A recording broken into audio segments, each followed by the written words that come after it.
வணக்கம், வாழ்க வளமுடன். இன்னைக்கு நம்ம ஒரு காரப்பொரி எப்படி வறுக்கணுங்கிறத பற்றி பார்க்கலாம் வாங்க. அதுக்கு தேவையான அளவு பொரி, கொஞ்சம் ஒரு 10 பல் பூண்டு தட்டி வச்சுருக்கேன், கொஞ்சம் கருவேப்பிலை எடுத்து வச்சுருக்கேன், மஞ்சத்தூள் மிளகாத்தூள் நான் தாளிக்கும் போது போட்டுக்கலாம். இப்போ நம்ம செக்கில் ஆட்டின தேங்காய் எண்ணெய் ஊற்றிக்கலாம். ஒரு சின்ன குழிக்கரண்டியில் ஊற்றிக்கலாம். இந்த பொரி தேங்காய் எண்ணெயில் பொரிச்சா நல்லாயிருக்கும், அதனால் நான் தேங்காய் எண்ணெய் ஊற்றிருக்கேன். ஒரு குழிக்கரண்டி தேங்காய் எண்ணெய் ஊற்றிட்டு ஃபஸ்ட்டு இந்த பூண்டை போட்டுக்கலாம். தட்டி வச்சிங்கன்னா தான் இந்த பூண்டு நல்லா வறுபடும், அதனால் தட்டி வச்சுக்கோங்க. பூண்டு பாதி அளவு நல்லா வறுபட்ட உடனே நம்ம அடுத்ததாக சேர்த்துக்கலாம்.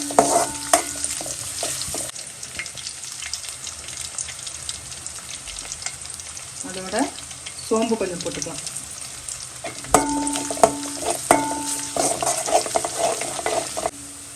சிம்மில் வச்சு நல்லா பூண்டு அந்த அளவுக்கு வறுத்துக்குங்க. தோலோடையும் போடலாம், தோல் எடுத்துட்டும் போடலாம். அடுத்தது கொஞ்சமாக கருவேப்பிலை போட்டுக்கலாம். அடுத்தது கொஞ்சமாக மஞ்சத்தூள்.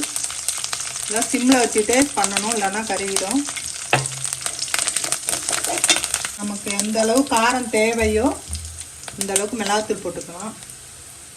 போட்டு அதையும் நல்லா எண்ணெயில் பொரிச்சுட்டு ரொம்ப ஆஃப் பண்ணிடுங்க. ஆஃப் பண்ணிவிட்டு இப்போ நம்ம பொரி அதில் போட்டுக்கலாம்.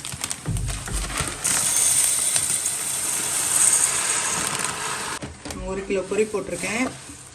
இது நம்ம இப்படி நல்லா கிளறி விட்டுக்கணும். இந்த எண்ணெய் எல்லாம் பொரியில் இழுத்துக்கிட்டு நல்லாயிருக்கும்.